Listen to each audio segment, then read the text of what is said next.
Good morning, afternoon, evening. How you doing? Well, today, we got a little segment action going on. We got to keep it real, you know what I mean? But first, I do want to address something from the last video, and it was talking about how they're trying to move towards putting ads in the game and maybe having ad tiers for the service that doesn't cost. Now, at first I was like, well, the ads, if you don't pay for it, and then you get to use Game Pass. No ads in the game at all. And the reason why I'm saying this, and I have to go back on that because it was mentioned and I thought about it. First, yeah, it'll start with just the ads for the pass.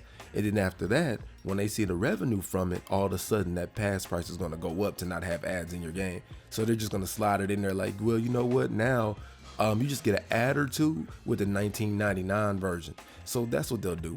And I try to be optimistic and say to myself, nah, they wouldn't do that. They would just, this is a corporation we're talking about. Profit margins. But enough of that. Let's go ahead and get it started. Yeah, but if you play like that, go to Evo. Nah, he want to go to your lobby. Yeah, exactly. He didn't drop it because you can't really drop combos in this game, so it's not even impressive with that nigga doing it anyway. Bro, you'll make up any excuse when you lose, huh? The nigga was playing like it was Evo, like he was godlike or something. So play at Evo or play somebody else that uses your character. Just because somebody's good at the game don't mean they want to go to Evo. And besides, them tournaments ain't worth the money. You're going to go out of there and spend more money than you damn near going to win. Why would he do that?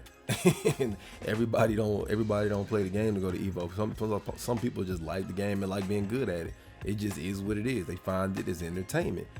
So, I mean, look, if you don't want to lose, just get better at it. We ain't got to make up excuses or who they should play instead. No more probation gyms unless you drop 5 to get in my lobby.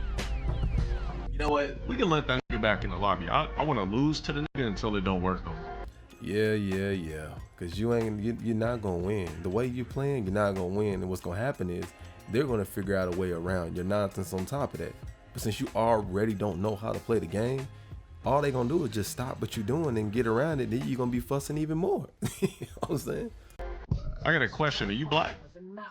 Why does that matter? Look, he already starting it. He already starting it. Man, I don't know why people just be messing with me for no reason. All right, bro.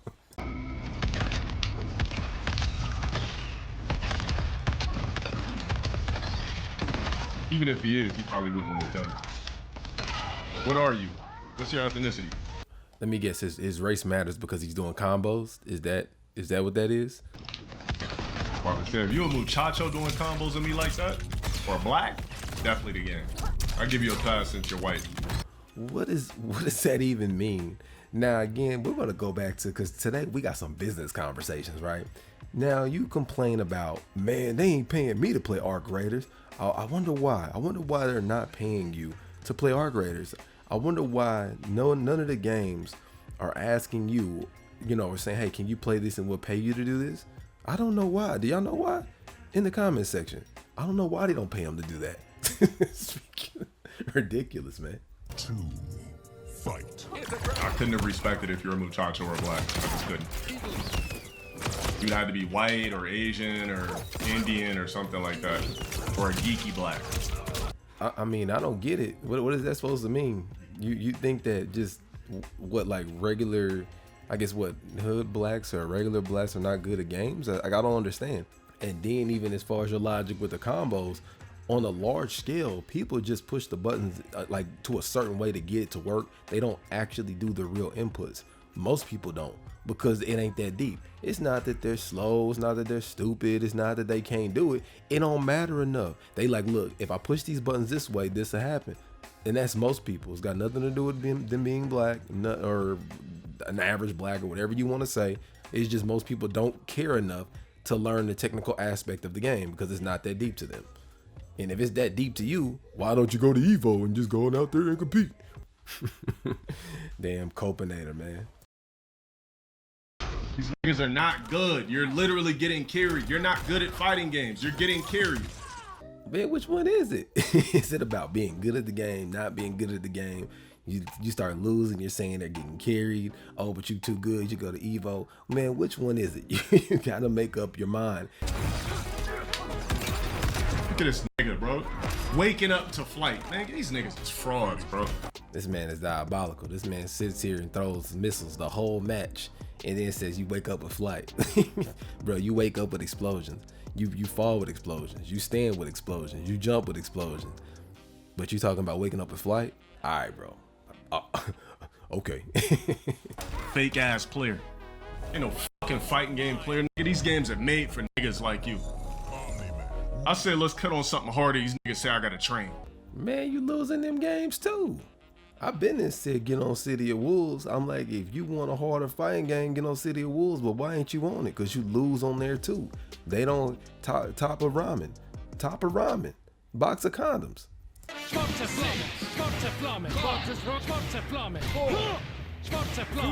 Every game, bro. Every game. You literally hinder your growth by doing this every single game. Sir, this is your job. This is your job. Get good at your job. You can't work a regular job. You decide to create your own job. You ain't even good at that. My fucking point exactly. I know, right? Got him! Cut on something remedial, you have a chance of beating me. Anything that's classic, that took skill, you lose. Lagging, YOLO ass idiot.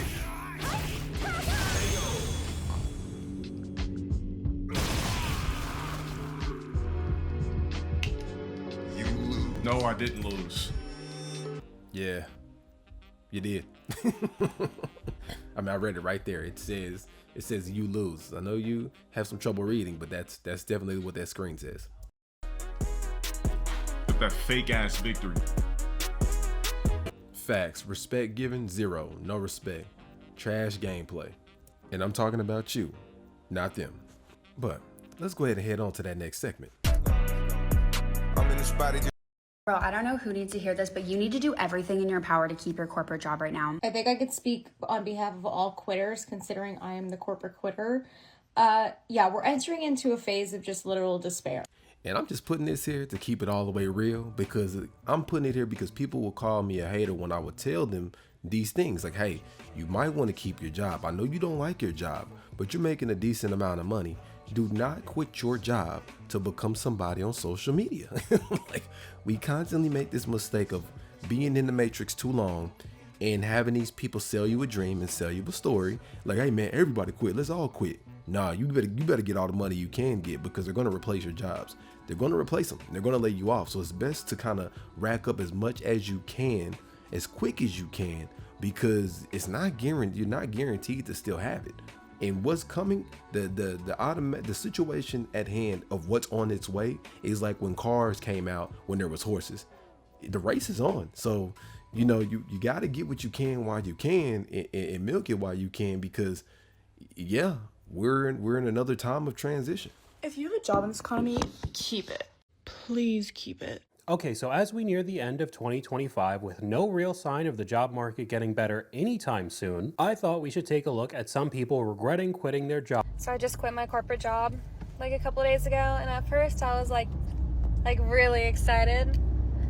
And then what happened? But now as the days go by, I'm like, damn, I kind of miss having money. See, now this fiction that they tell you, oh, it's all about being happy.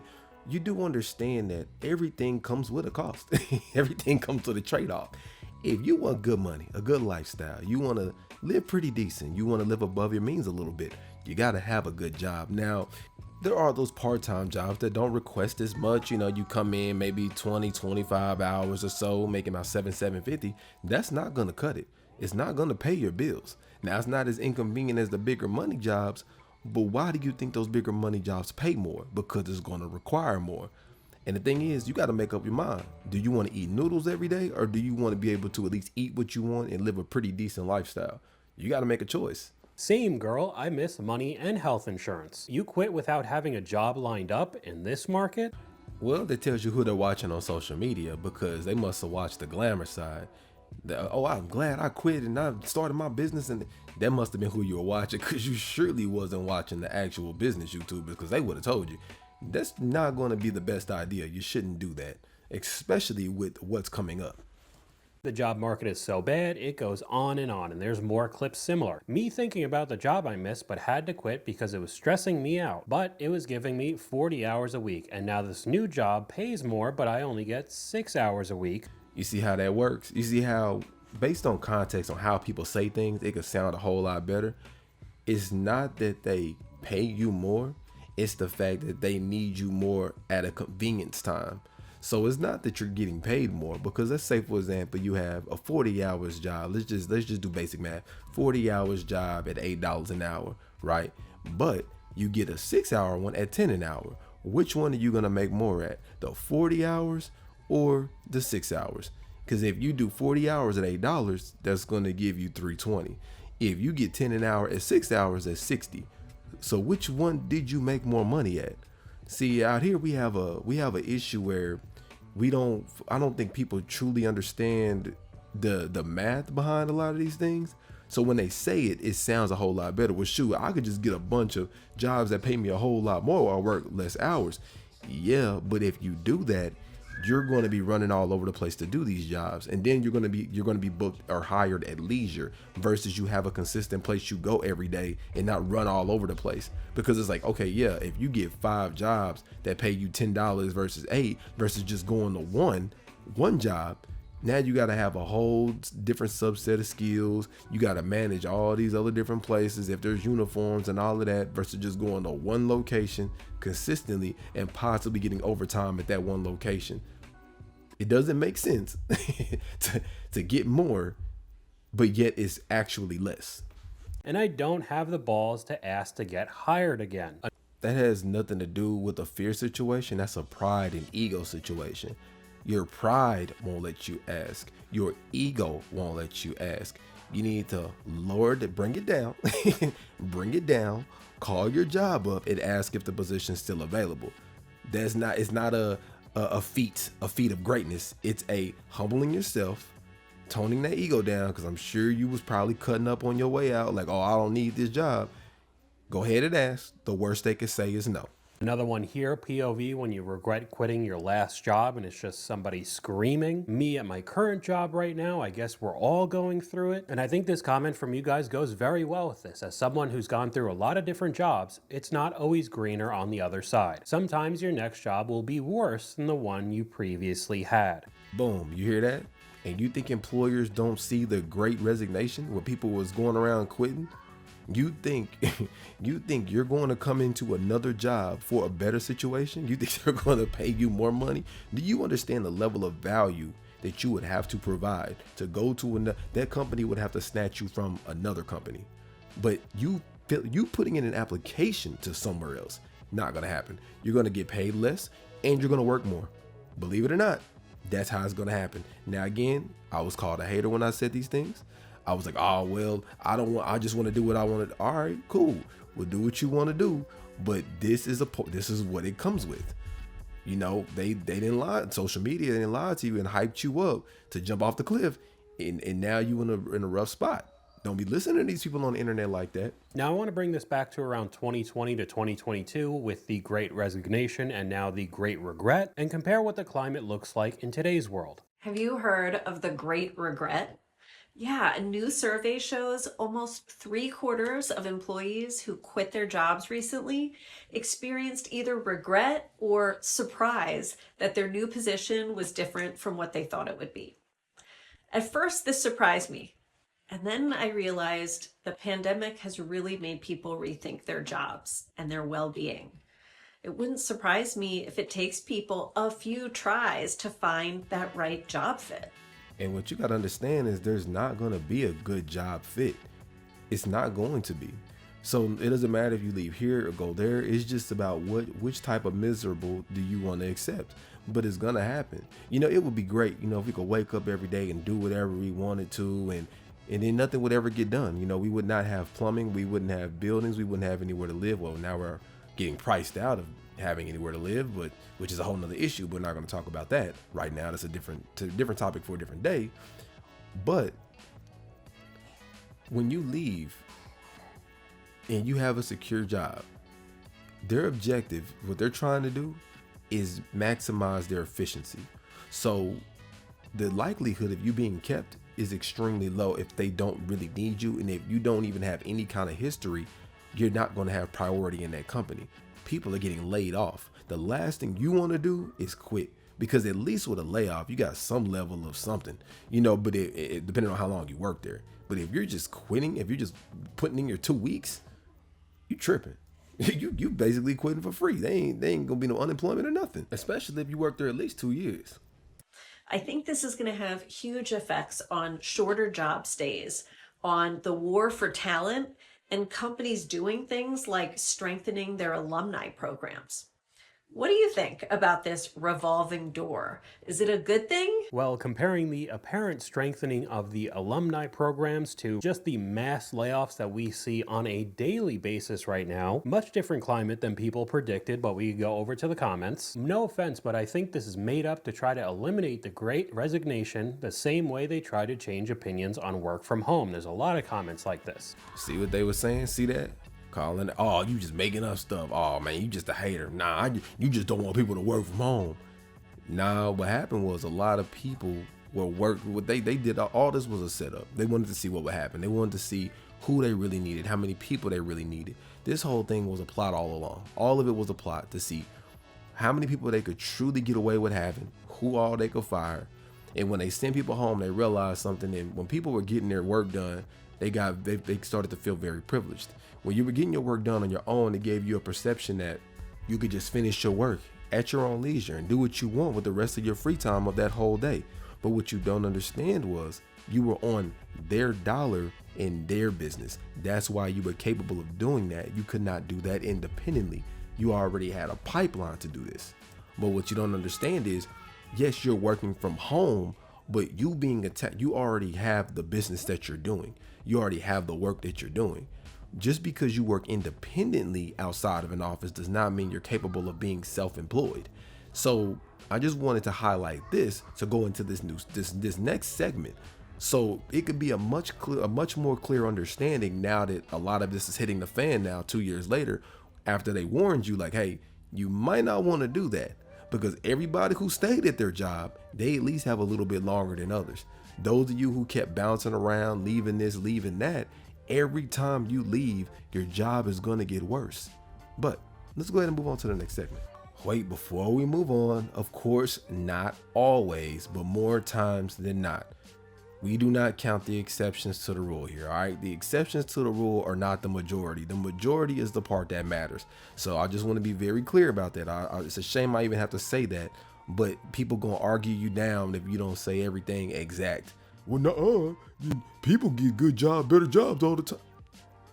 It's like, bro, the exception, it's like, do you know what an exception to the rule is? That means that's not the average. It's not the normal. That means 1 out of 100 people pull this off. All right, now let's move on to this next segment.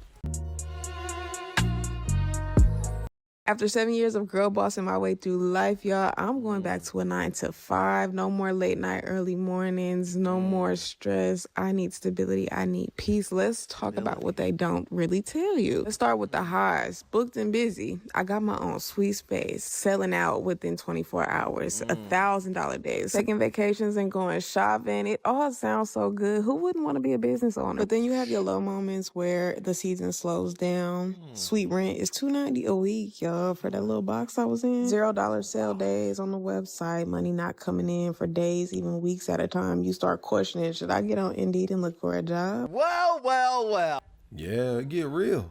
It gets really real. Thank you. Everybody who's posting this, thank you. You know, it's about time that we get honest people back on social media. We get some honesty out here now. It's the end of an era, guys. The end of an era. You guys know the era. The era where everybody was a business owner. When I tell you, this was the most annoying period of time, because everybody and their mama swore they was a business owner. What you don't understand about this is, if you're not a business owner, when you flood yourself into the market, now the product's going to become cheaper because there's more people who do it. And then what else happens is, when you actually start getting the business, when you're lowballing, just trying to get the business and you're messing up the dynamics of the business, the people who really do it for a living have to go back and fix it once you just don't feel like doing it anymore and you mess it up. So you came out here on your quote unquote side hustle, you messed up the business. You got bad reputation. You put a bad reputation on it, put a bad taste in people's mouths because you aren't doing what you're supposed to be doing. And the people who are the professionals who really do it for a living, now they have to clean up your mess because you were doing things you had no business doing. Yeah, that happened. And on top of that, a lot of things that I seen that y'all were doing were renting out suites that actual business owners couldn't get. So then you inflated the rent prices because y'all are renting out these locations that you're not even working at. So you go get a business and then you're working a day job to fund your failing business.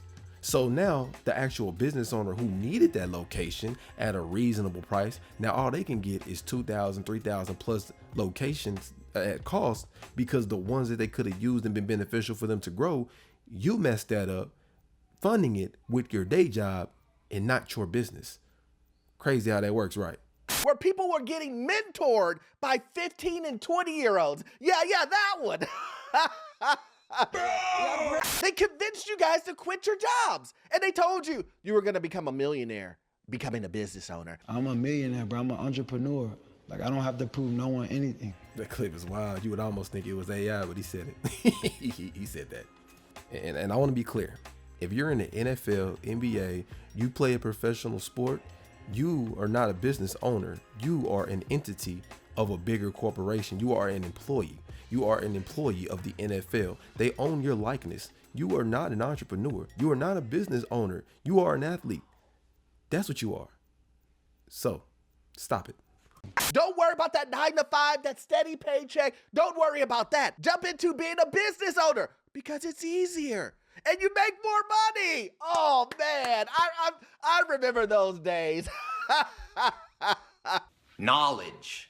Well, now these people are saying they want to go back to a 9 to 5, but there's just one big problem. There's one big problem. The job market is crap. Mm-hmm.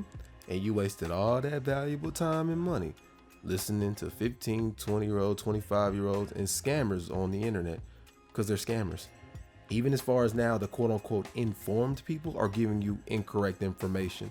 So you even have to watch who you're watching, because there's so many times that I hear misinformation in these quote unquote business videos, especially like Grant Cardone, give your kid an allowance and then they can get real estate. Like, dude, whose kid is getting $300 a week in allowance? Like, what are we talking about?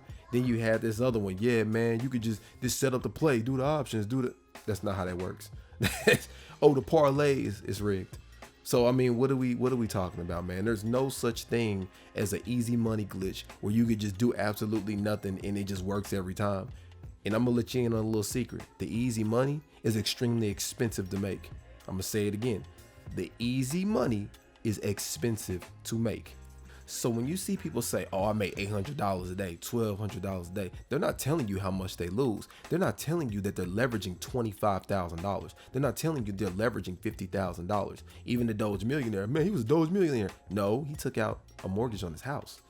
Or not a mortgage, I'm sorry. He basically took out the value of his house to invest in Doge to become a Doge millionaire. So he put up like 80 to 100 something $1,000 in Doge. And that's how he wound up doing it when it went up some. But this dude's so silly, he held it because he wanted the status over the money. Yeah, they don't tell you that part. That's the part y'all overlook. Yeah, man, I'm gonna put this $500 in Bitcoin and I'm gonna be a millionaire. No. When you put $500 into something that's $50,000, when it goes to 100,000, how much money is that? $1,000. So you went from 500 to 1,000 when Bitcoin jumped 50K.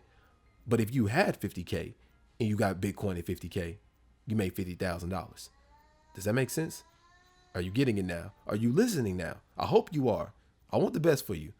Stop getting played out here. Everybody was trying to figure out, how do I take this money and invest it? The money that's falling from the sky, the money that I'm getting from unemployment, instead of saving that money, how can I multiply that money and it can explode like crypto? That's a great idea.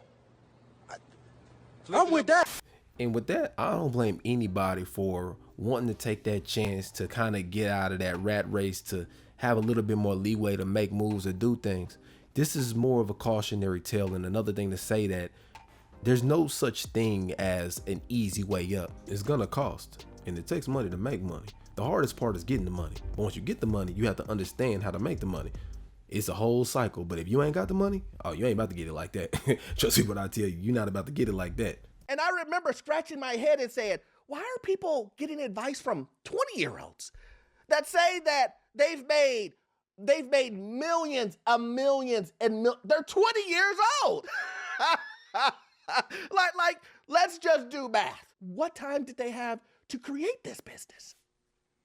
But you guys got fooled. You guys got fooled. You guys got fooled to go into trucking. You guys got fooled to go into doing beauty, hair care. And to second his notion, 20-year-old millionaires are anomalies. They're a lottery. They're lottery people. They hit the lottery. Even if you want to go as far as, let's just bring up Nipsey. Nipsey was not just some average street dude.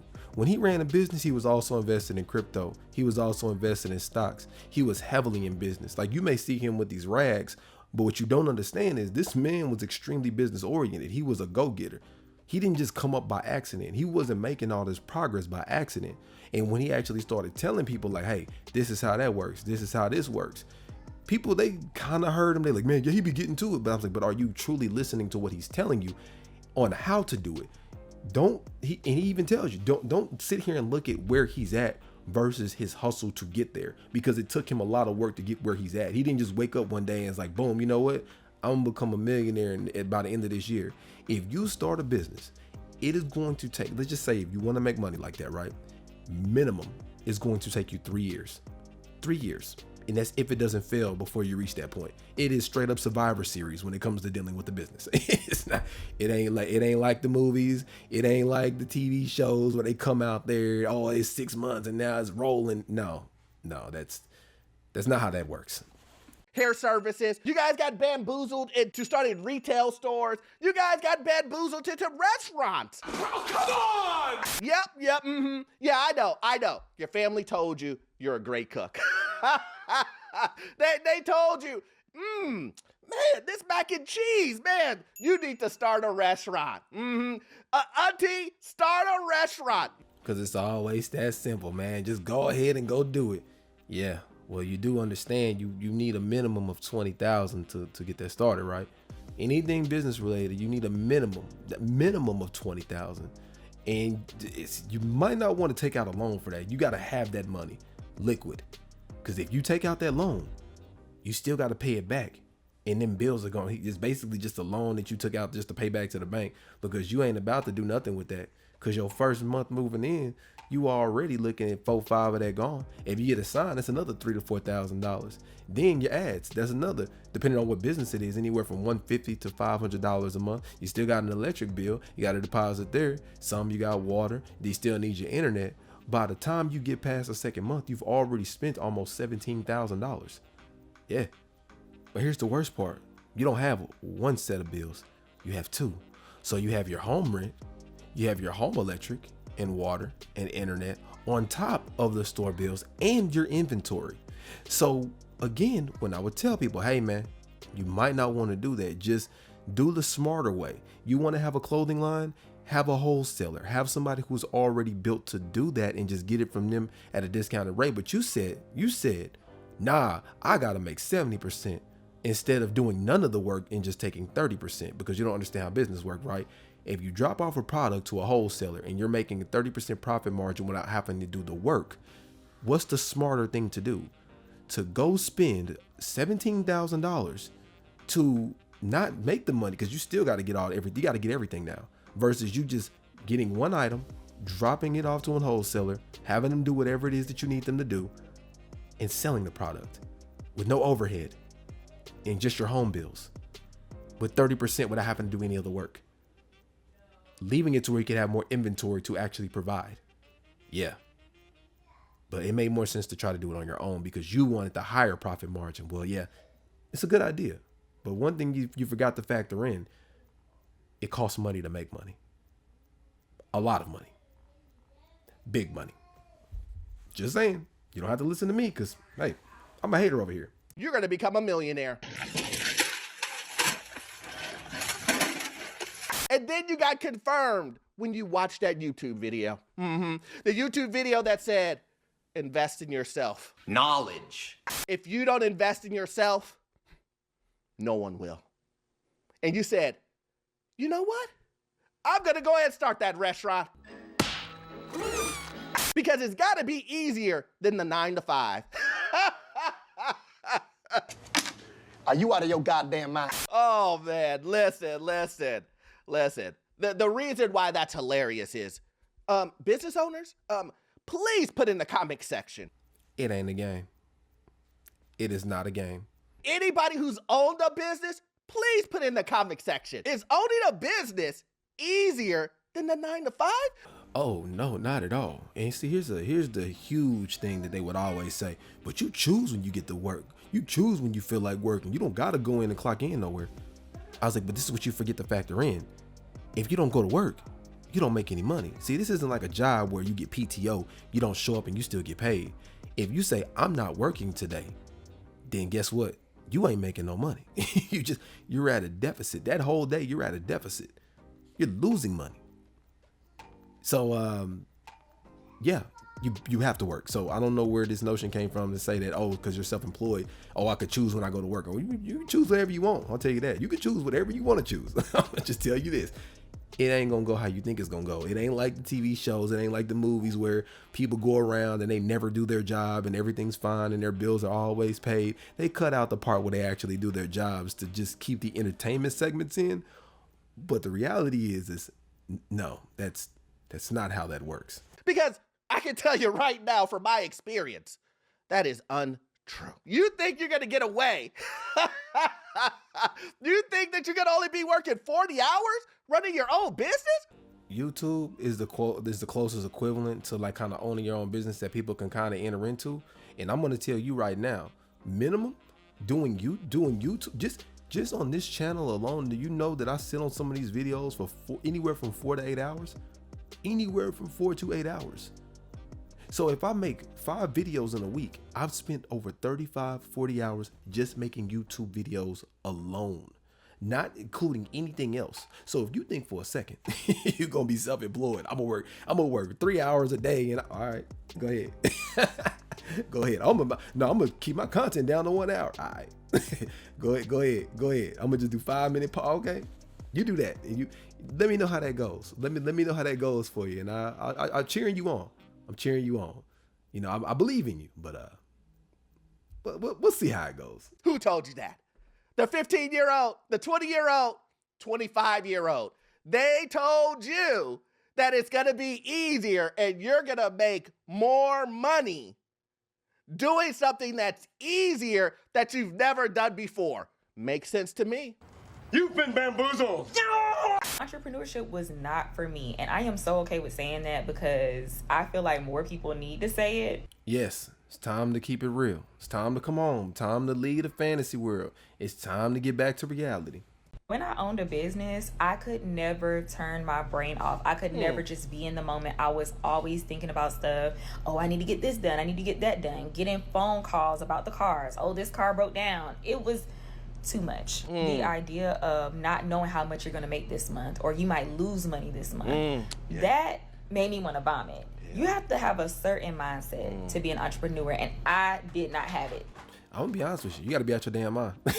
Like to this lifestyle, you got to be crazy. And I love it. It sounds funny. It sounds like I'm joking, but you got to truly be prepared to work anywhere from 60 to 80 hours a week. You thought 40 was long. Imagine you got to go to work from 9 a.m. to 8 to 9 p.m. because you got to do everything. It's not just one thing you got to do. You have to do it all. When you go to a job, you do a lot of work, but you do a lot of work for you. You don't do everything. You still got other people who are in there. If you're a cashier, there's usually 2 to 3 other cashiers. If you do the stocking, there's usually 5, 6 something people who stock. There's more people who do this. You in FedEx, there's people who do the boxes with you. Or Amazon Prime. You don't deliver and do all of that and the logistics and stuff by yourself. You just take the packages. When you do it yourself, you have to factor in all of that other stuff. You don't just show up to go to work anymore. It's a lifestyle. I am team 9 to 5 with a little bit of side hustle. Clocking in and clocking out, and then having something on the side. I was able to take off 2 years just from doing that. I had my 9 to 5 and I was doing content. Okay, 9 to 5. Now let's do the math, right? 9 to 5, typically it's about what? It's 8 hours, right? So 8 times 5, 40 hours. Regular full time, 40 hours. So I'm assuming she maybe spent about 2.5, 3 hours after work on her content. So when you multiply that times, because I know she didn't just do it during the week. She also either did it on the weekends and during the week, or she predominantly dedicated her weekends to it to post for the week. That's an additional 20 to 30 hours of work. She was doing about 70 hours to get that leisure. So not only did she work that job, she had to do additional work on top of that for the profitability on the social media. Yeah. That was enough. To the entrepreneurs out there, I commend you, because when I did it, I was like, why do people do this? It's a lot. It's a lot of ups and downs, very high highs and very low lows. I don't like that. So that's why I'm clocking in now. You get what I'm saying? I might try it again in the future, but right now it's a no. It's a hard pass. A hard pass. Yeah, keep it real with yourself. And no, you're not coming back to it, because you're going to dread it. You're not coming back to it. And that's okay. You know, it's okay. And if you want more, and this is what a lot of people need to understand, a lot of people who want more or want to do more or do these vacations or live these lifestyles that these people are portraying, it does not come free, and it's going to come with an extensive amount of sacrifice. Like the other girl said, she was traveling and doing all that, making $1,000 a day when she was. But like she said, when she wasn't, oh, it was nothing. It was nothing.